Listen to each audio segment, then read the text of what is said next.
Chapter 3, Lottie and Becky. If Sarah had been a different kind of girl, life at Miss Minchin's would not have been good for her character at all. She was treated more like an honored guest than a mere student. Miss Minchin disliked Sarah, but she was much too smart to say or do anything to make Sarah want to leave. She knew that if Sarah were to complain to her father, he would take her away at once. So Sarah was allowed to do whatever she wanted and was continually praised. But she did not become spoiled. Just the opposite. "I have been lucky all my life," she told Ermengarde one day. "But if you have everything you want, and everyone is kind to you, how can you help but be nice? How shall I ever find out if I am a nice person or a horrid one? I will never know because I have had no trials." "Lavinia hasn't trials," said Ermengarde, "and she is horrid enough." It was true that Lavinia put on airs and dominated the younger girls. She was also extremely jealous of Sarah, who overshadowed her at every turn. Sarah was a good student and a true leader because she was modest and nice to everyone. The younger girls adored her and loved to come up to her room to play with Emily and have tea parties, using a doll's tea service. Of all the girls, Lottie Lee looked up to Sarah the most. Lottie's mother had died, and her father had sent her away to school, as he simply didn't know how to raise a child alone. Not only was Lottie badly spoiled, but she had learned to play on other people's sympathy because she had lost her mother. One morning when Sarah was passing a sitting room, she heard Miss Minchin and Miss Amelia trying to calm down a terribly angry and upset child. Oh, I haven't got a mother," the hysterical girl cried repeatedly. "No one knows what that's like. No one. If you don't stop this minute, you are going to be severely punished," Miss Minchin threatened, her voice reaching a thunder pitch. Lottie screamed louder than ever, and Miss Amelia began to sob. Exasperated, Miss Minchin flounced out of the room, leaving her sister to cope with the situation. "Oh, Miss Minchin," Sarah said, running after her. "I heard Lottie crying. I thought perhaps I could help quiet her down. May I try?" "Well, you are a clever child," Miss Minchin sneered, drawing in her breath sharply. "Go on in." Top, trying to calm Lottie, was kicking and screaming at the top of her lungs. Poor Miss Amelia was her down. "Miss Minchin gave me permission to try to help Lottie," Sarah explained. "Perhaps if stepped out." "Oh, Sarah," whimpered Miss Amelia, you can certainly try." She slipped out of the room, glad to have an excuse to leave. Sarah did not beg or plead with Lottie, nor did she threaten her. She just sat down beside her and waited. Finally Lottie opened her swollen eyes. She saw it was only another student. However, it was the one who owned Emily and other nice things. "I haven't got any mother," Lottie stated. "Neither have I," Sarah said simply. "Where is she?" Lottie asked, astounded. She had never met another girl who didn't have a mother. She went to heaven, Sarah explained, but I am sure she comes down sometimes to see me, though I don't see her. So does your mother. They can both see us now. They are in this room, this very minute. Lottie bolted upright and looked about her. Perhaps she was a pretty little, curly-headed creature despite her tantrums. If her mother had been there in the last half hour, she might not have thought Lottie a girl who was related to an angel. Real people live in heaven, Sarah said, talking as if in a, kind of dream. There are fields of lilies there. People can float around everywhere they like. There are walls of pearls and gold. The angels look down and send us beautiful messages. I want to go there, Lottie cried, snug, gling close to Sarah and drinking in every word she said. I haven't got a mother. I want a moth I can see and be with. I will be your mother, Lottie, Sarah said. We will pretend that you are my little girl, and Emily shall be your sister. Let's go and tell her. Lottie agreed, quite cheerfully. She went with Sarah, completely forgetting all the fuss she had made. From that time on, Sarah was Lottie's adopted mother. One of the things that Lottie and Ermengarde especially liked about Sarah was her wonderful storytelling ability.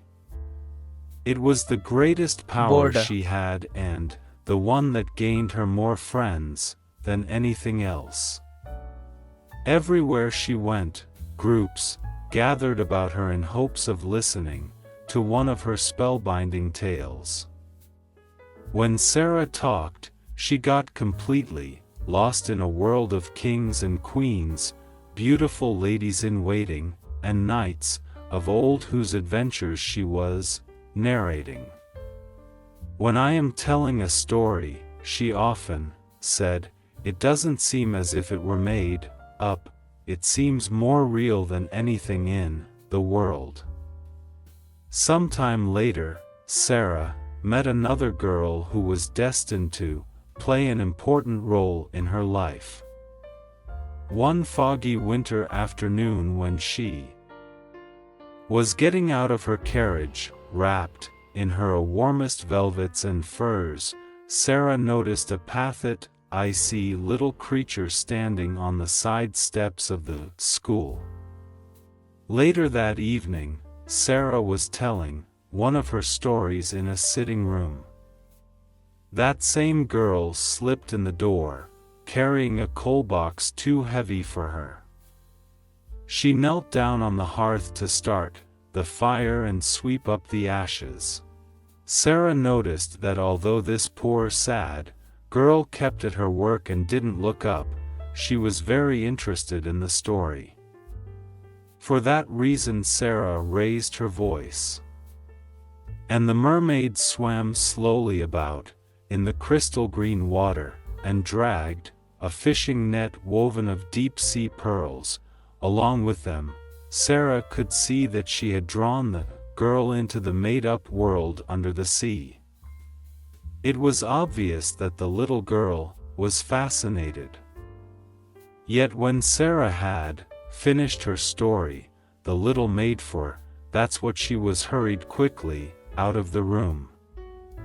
Who is that little girl who makes the fires? Sarah asked Mariette. Her name was Becky, and she was new at Miss Minchin's. Sarah learned.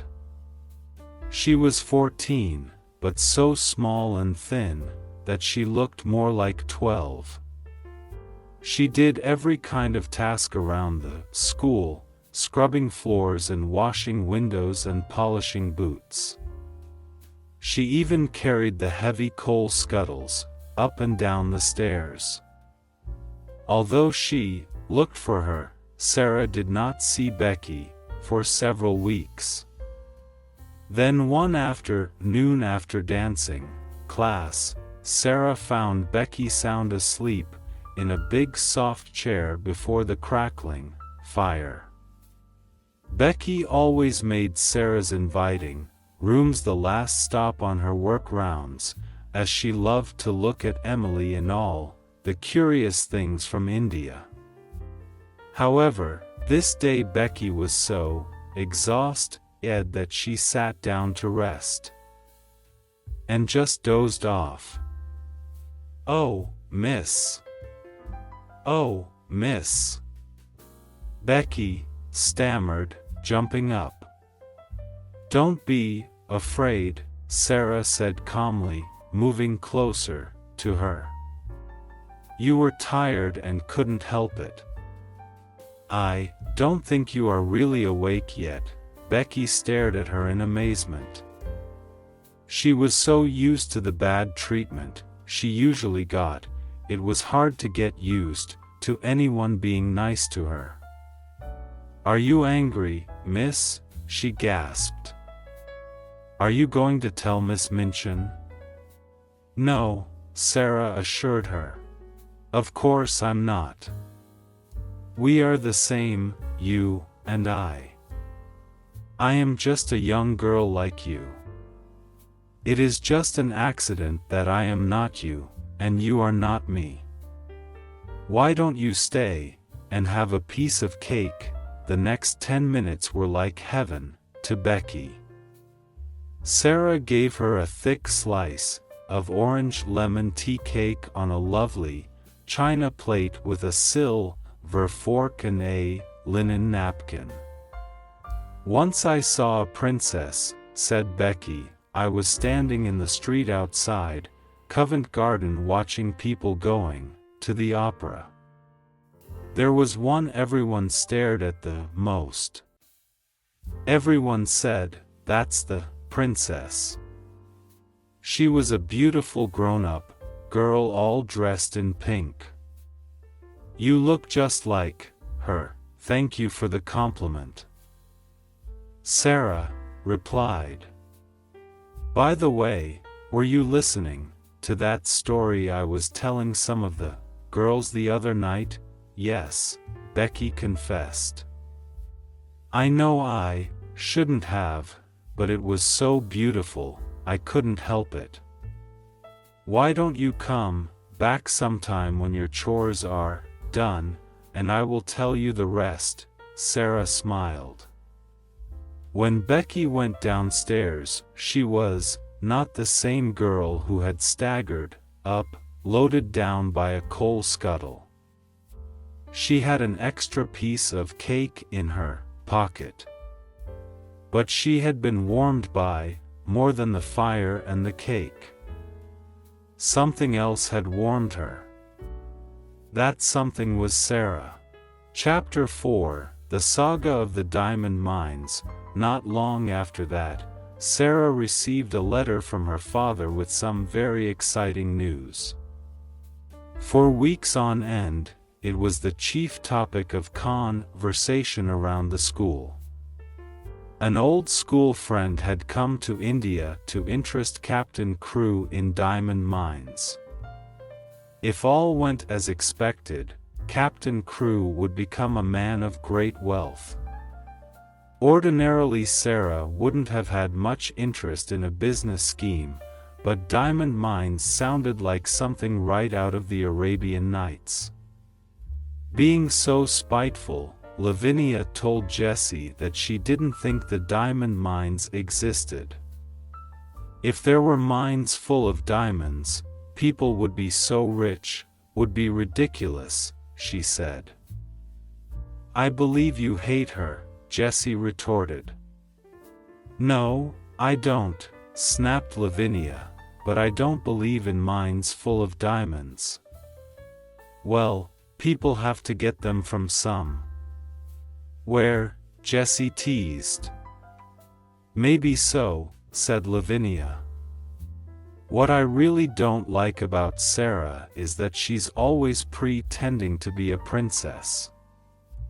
Someday I'll challenge her about that fancy title of hers." It was unpleasant, but Sarah made up her mind to forget it. A few weeks before her birthday, she received a startling letter from her father. His health was not good. He also had concerns about the diamond mines. However, he told her that he'd made wonderful plans for her birthday. His special present to her was a doll from Paris, complete with a magnificent wardrobe. He was very anxious to know if she would like it. Sarah wrote back and said that she knew she would love the doll, but that she thought this would be her last one. "No one will ever take Emily's place, but I am sure I will love the last doll very much." Captain Crew had a splitting headache when he got his daughter's letter. But it helped take his mind off his business worries and cheered him up considerably. The whole school was caught up in preparations for Sarah's birthday party. The main classroom was decorated with garlands of holly, and there were vases of red roses and baby's breath everywhere. On the big table were candles and plates of little sandwiches, a chocolate birthday cake, and strawberry tarts. The cook had made a 3-fruit punch for the younger girls and jasmine tea for the older ones. Just before she left for the party, Sarah discovered a little package wrapped in brown paper in her sitting room. She opened it and found it was a pincushion, made of faded red flannel with black pins in it to form the words, "Many happy returns." At that moment the door opened slowly. Becky peeked in. "Do you like it, Miss Sarah?" she asked. "Like it?"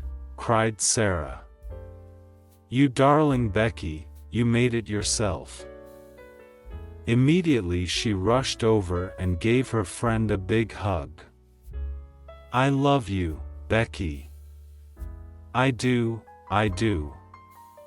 "Oh, Miss," Becky said. "Thank you most kindly. It isn't good enough for you." The flannel wasn't new. The festivities began very grandly. Miss Minchin, in her finest silk gown, led Sarah by the hand. They were followed by a butler carrying the box with the last doll and a housemaid struggling with another big present. Becky, all decked out in a clean apron and new hat, was so excited that she almost dropped the gift she was carrying. "Go and stand over there," Miss Minchin commanded Becky, waving in the direction of the door. "Not too near the young ladies."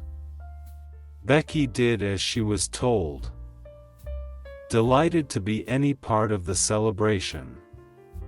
Then Miss Minchin made a speech wishing Sarah a happy birthday. She praised her and didn't hesitate to mention that Sarah was the daughter of a wealthy man. Smiling, Sarah ate the first piece of her birthday cake. Everyone helped themselves, and after a while Miss Minchin slipped away. The minute they were alone, all the girls rushed to help Sarah unwrap her presents. The last doll was her favorite gift. The doll was so exquisite that all the girls, even Lavinia and Jessie, raved about her. "She is almost as big as Lottie," Jessie said. Lottie clapped her hands and danced around Sarah and the doll, giggling in sheer delight. "She's dressed for the theater," said Lavinia. "See, her cloak is lined with ermine. Let's open her trunk." Sarah cried excitedly, and all the girls crowded around as she lifted out tray after tray of clothes. "Suppose," Sarah said, as she put a black velvet hat on her elegant doll, suppose she understands what we are all saying and is delight. Ed to be the object of so much admiration. You are always supposing things, said large Lavinia with a very superior air. There is nothing as nice as supposing, Sarah replied. If you suppose anything long enough, it seems as if it were real. That's all very well if you are wealthy, Lavinia retorted, but suppose you were a beggar. Sarah stopped arranging the ostrich plumes on the last doll's hat and became very thoughtful. I believe I could. If one were a beggar, one would have to suppose and pretend all the time. It wouldn't be easy. Afterward, Sarah often thought how strange it was that just as she had finished saying this, just at that moment Miss Amelia came in. She asked to speak to Sarah alone. Slowly they walked across the hall to the sitting room. Miss Amelia twisted and turned in her chair. Then she said in a very somber tone, "Sarah, your father's lawyer came to see Miss Minchin this afternoon. He has brought some bad news." "What is it?" asked Sarah, feeling her heart begin to pound. "Is my father all right?" I am afraid not," Miss Amelia said. "You see, your father's friend put all your father's money in his diamond mine, and it failed. Then this friend ran away. Your father was already stricken with fever when the bad news reached him. The shock was too much for him. He died and unfortunately, didn't leave you any money. I am truly very sorry."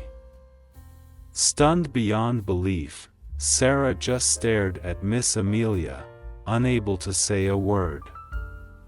When she felt her chin began to shake, she jumped up and ran out of the room and upstairs to her room. "Emily," she cried, rushing over to the doll alone on her chair. "My father is dead. Dead, do you hear? He is dead in India, thousands of miles away." And then she began to cry unstoppably. Her beloved father was dead and her whole world had come crashing down around her. She cried until she almost sobbed herself to sleep. Then she was summoned to Miss Minchin's sitting room. Sarah was pale, and her eyes had dark circles under them. She had been ordered to change from her party clothes into a black dress. Since the only one she had was too short and too tight, she was a sad and forlorn sight. "Put your doll down," Miss Minchin ordered when she saw Emily in Sarah's arms. "No," Sarah replied, shocked at the head mistress's cold, heartless attitude when she had just suffered such a terrible blow. "I will not put her down. She is all I have. My father gave her to me." "You will have no time for dolls in the future," Miss Minchin said. "Life will be very different." "Yes," Miss Amelia told me. "My father is dead. He left me no money." "I am quite poor," Sarah said quietly. "You are a beggar," Miss Minchin announced. "You have no relations, no home, and no one to take care of you unless I do so out of charity." For 10 minutes Miss Minchin ranted about how much the birthday party had cost her. She even told Sarah that the last doll, which she had put out the money for, now belonged to her. "Please take her then," Sarah replied quietly, although her voice trembled when she said it. Miss Minchin was a woman who liked to dominate others and feel her power, so the reaction of this proud young girl was disturbing to her. "Don't put on airs," she shrieked. "You are like Becky now. You must work for your living." "Can I work?" Sarah asked, almost relieved. "You are a smart girl," Miss Minchin said. "Edition, if you make yourself useful, I may let you stay here. You speak French well, and you can help with the younger girls. There'll be lots of errands to run and work to do in the kitchen. If you don't please me, you will be sent away. Remember that now I expect you to thank me for my kindness and for giving you a home." Sarah took 2 or 3 steps in the direction of the door. Suddenly she turned. She spoke, and her voice did not waver. "You are not kind. You are not kind at all, and this is not a home." Then she ran out of the room before Miss Minchin could stop her or say another word.